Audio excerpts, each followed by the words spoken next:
So excited to be talking to you about my 2025 stationery favourites. I'm currently surrounded by all the stationery that I love and my most reach for products for the year. So I've scoured the internet, as I'm sure you all have, trying to find the best stationery for your collection. I know I've done that as well. And this is what I found, and these are the things that I really love, that I reach for time and time again, that I think you might like too. Let's jump straight into it. I have had the privilege of going to Japan twice in the last 12 months. So I did collect a lot of my items there. I can link anything. I will have it linked below. I have to start off by acknowledging this year was the year of the passport size and smaller size. When I first got into Traveller's Factory, I very much did not understand the hype of the passport. I was very much a standard size girl, but here we are. I'm a big fan of the passport and A6 size generally, and this is my little passport collection. When I started collecting, I was very much brown only, and then things happened and we got out of control. I have to say, when this first got released, I wasn't quite sure. I wasn't sold on the burgundy, and then I saw it accessorized heavily with gold, and I said, say less. What I call my life admin journal, so this has a lot of medical appointment notes, lists, all sorts of stuff in here. So this is that's that. This next one, as you have seen, is my wellness and exercise journal.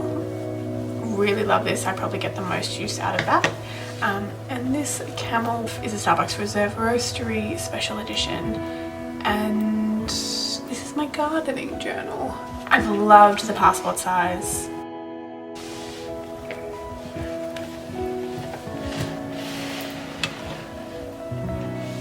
This was the year that I set up my sticker collection books, and I just love them. They're just a favorite. I reach for them every single time I journal. It is so practical. I've got a plain standard brown and then a Traveler's Diner special edition. I did get it second hand.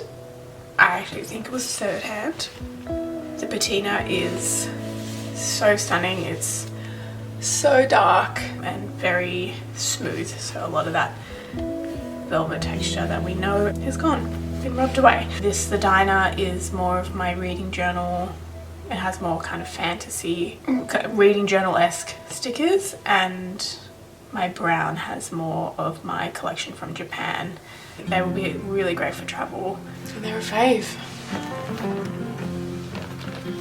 I guess sticking with the theme of the journals and books for the moment, I discovered the A6 size this year, and I believe it started with this Sudoku book. I really wanted a small pocket-sized Sudoku book. I found this one on Amazon. I've loved doing the Sudokus. I love the size of it. I love how small it is. Anyway, it's not about the Sudoku book. My favourite is the covers and the A6 size. So when I fell in love with the Sudoku book, I then went and purchased a Hobonichi A6 journal. It's undated, it's just plain gridded paper. So I take both of these to work every day. As I kind of mentioned in one of my last videos, I am on the hunt for a third A6 leather cover. Not that I need it, but boy, I want one. The leathers are very different on these two covers. This is much firmer. I cannot remember what they do distinguish the leathers. But yeah, this is a light brown, if memory serves. This is the natural colour, very buttery, smooth leather. Love them. This might be a bit unusual, this next one.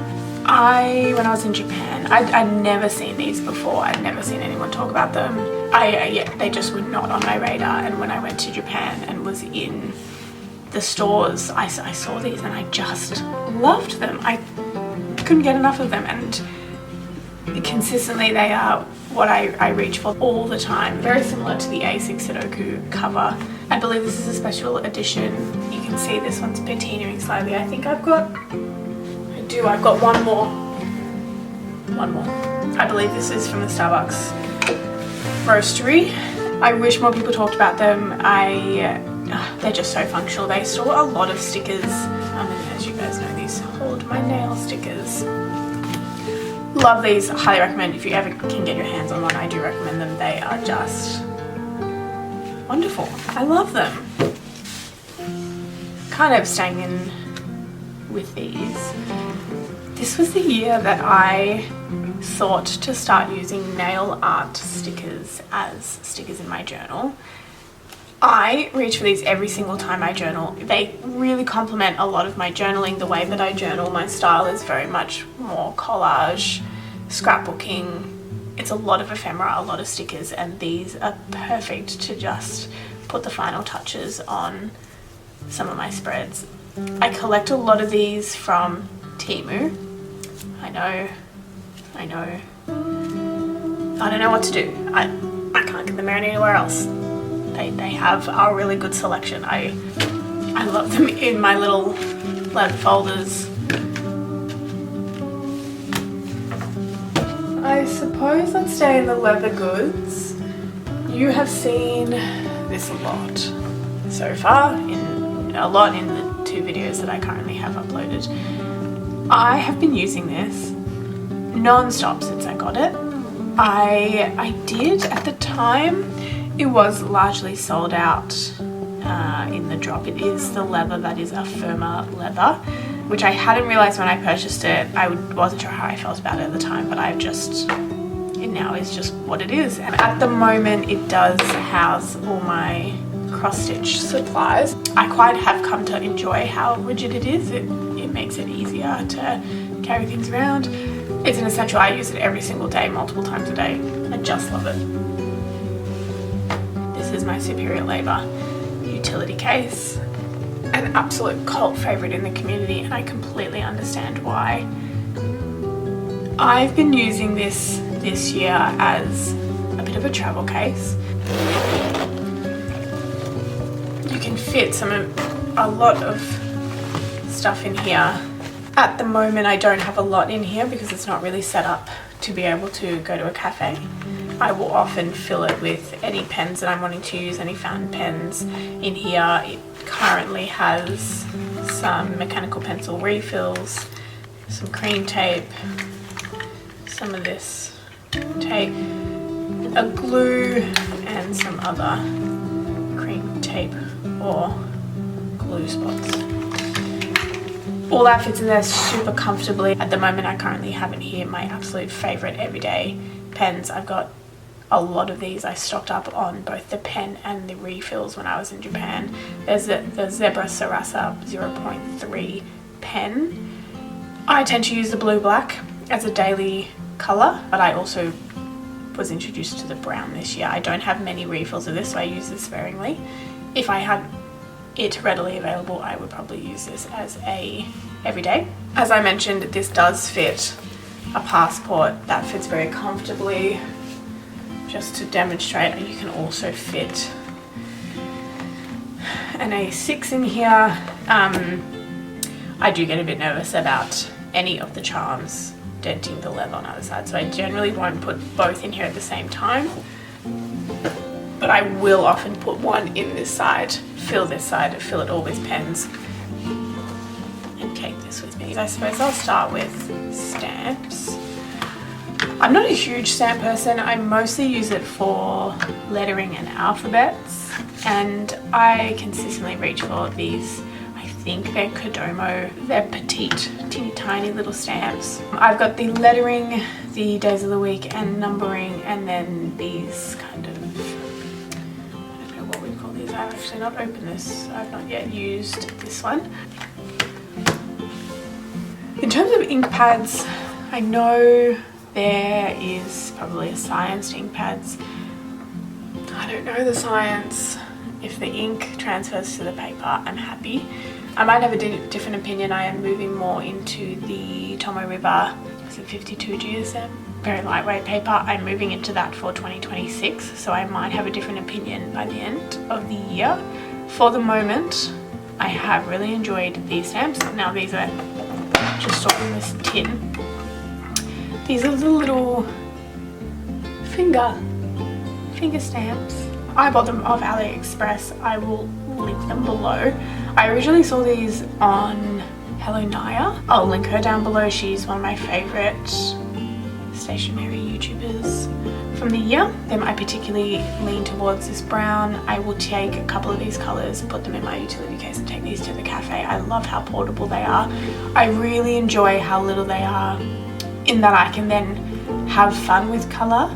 I didn't want to be starting to collect these giant ink pads that never run out and I just have colors of the rainbow.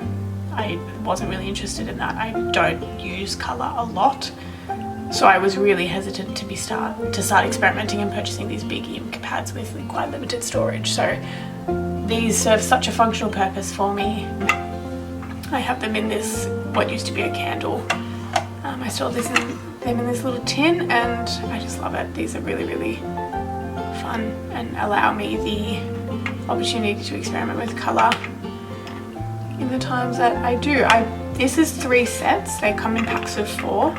I picked 3. I think there's maybe another 3 color sets. So yeah, reach for those a lot and love them. Okay. I wanted to touch on writing utensils and utensils generally.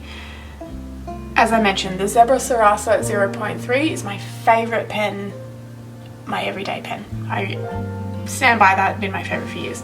In terms of fountain pens, I really like a fine pen. I do find it is difficult to get such a fine pen in a fountain pen. I'm an extra fine girly.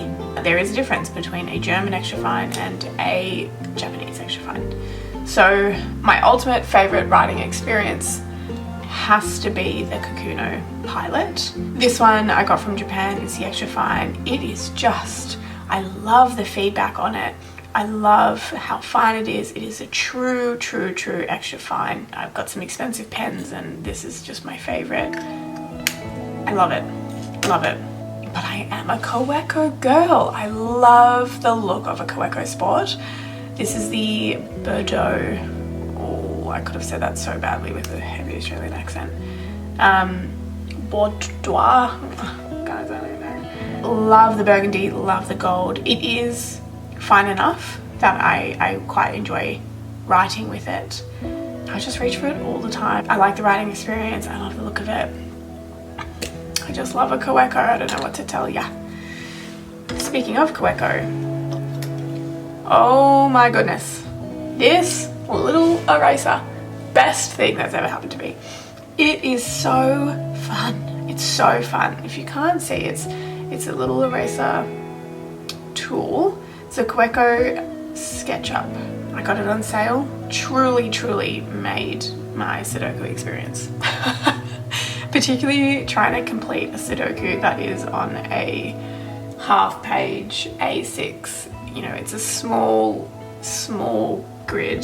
This just really made the experience of completing Sudokus. I just love it. And honestly, it's brass. And I love anything brass. I purchased the KOKUYO mechanical pencil. It's a 0.3. It's one of the only 0.3s I have seen. Love this. Love this writing my mini numbers on my Sudoku. I love the writing experience of the lead. I use this a lot in conjunction with, again, maybe the highlight of my year. This is the OHTO, I think so, mechanical pencil. This is a 0.5 lead. This is different. This is the 02 version of the OHTO. Obviously it's teeny tiny. I love it. There's something about holding these things together. Get the hell out. That is like just the cutest thing I've ever seen. In my teeny tiny little A6 Sudoku book. Like, you're joking. What more could you want? Maybe this is my favorite thing that's come out of this year. It's just the cutest thing ever. I went with the yellow. It's such a classic look. Very functional, very comfortable to write with. Love it. Lastly, in terms of writing utensils, I purchased a dip pen, a dip fountain pen. I know I purchased it from Bookbinders. It says Iro-Utsushi on the front. I believe it's a fine nib. It's really wonderful for swatching inks. I've really enjoyed it. I fill this out in my fountain pen ink swatch page in conjunction with this little tool.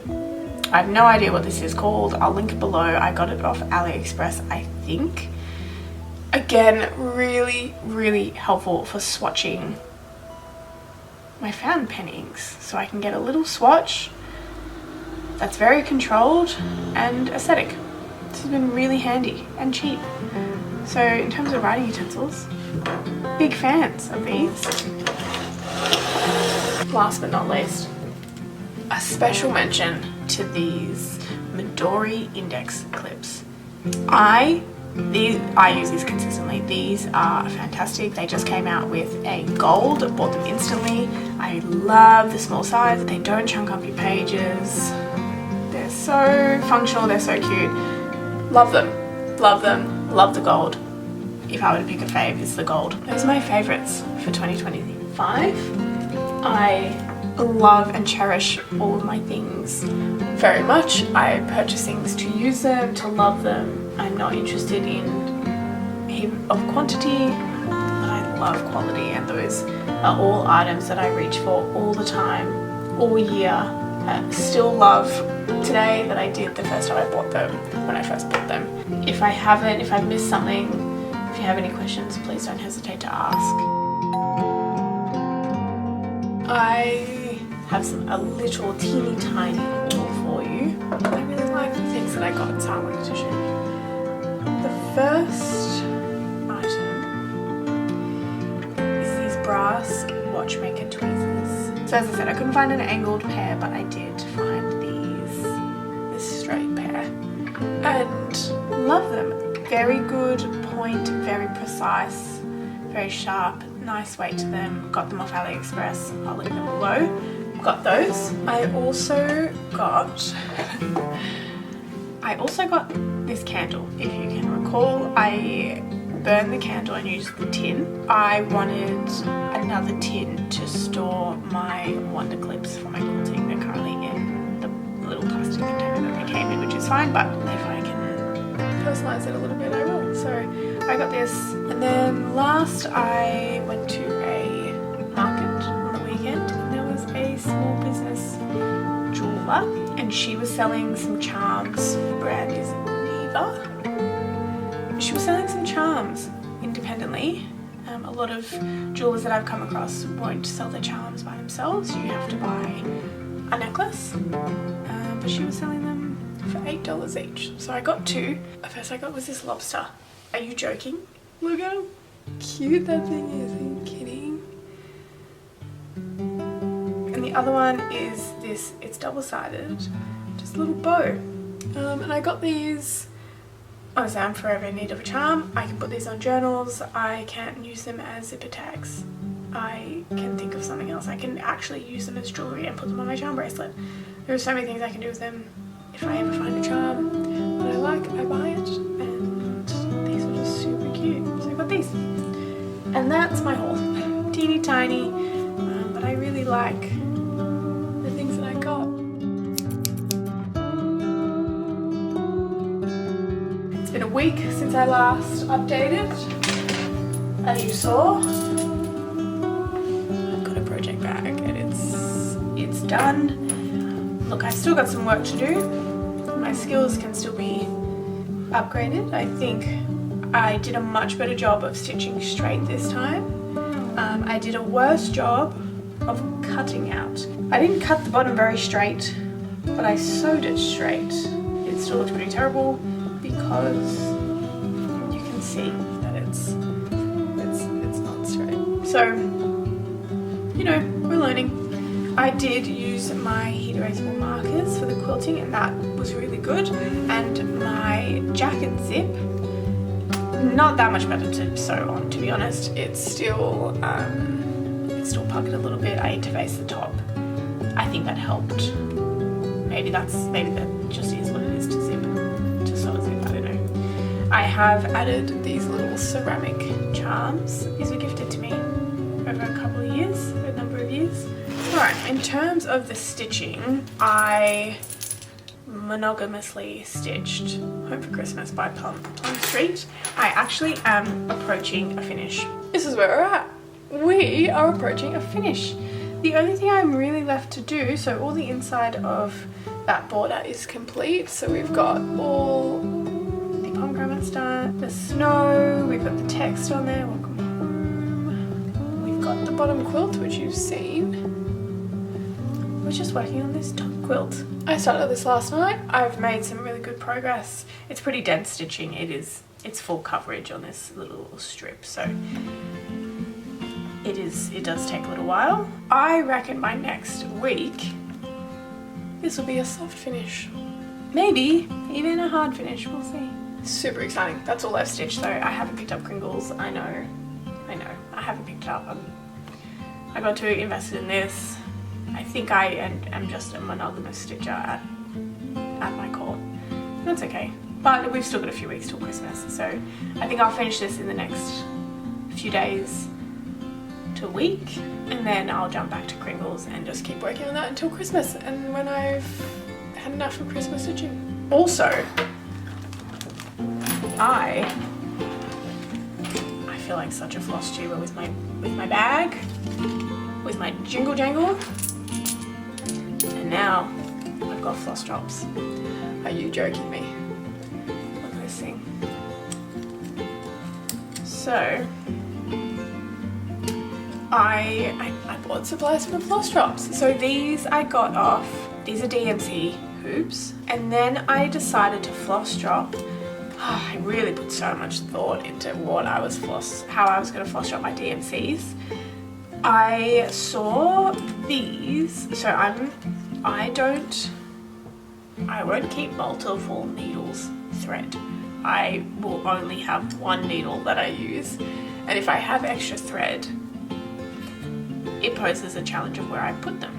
So I found these floss tags on AliExpress, and I love these. These are just little wooden chips. I think I got 100 for under $20. I can't remember exactly how much. And I picked them. I liked the rectangle, but I loved this little hole. The third hole on the side here means that I can, this is a bad example because this is from pre-floss drop. This might be a better example, not really. This one. So when I have a bit of leftover thread, I don't want to bin it, but I'm not going to keep my needle thread. I take it off and I can put it on here. And so now when I next need my 644, I'll use this first and then go back to my main hoop. And I really like this. So I just use a label maker to label it. And then I've left my Weeks Dye Works and Classic Colorworks on their paper tags. It's actually made a big difference. It's so practical. Inexpensive thing to upgrade my system, and yeah, huge fan.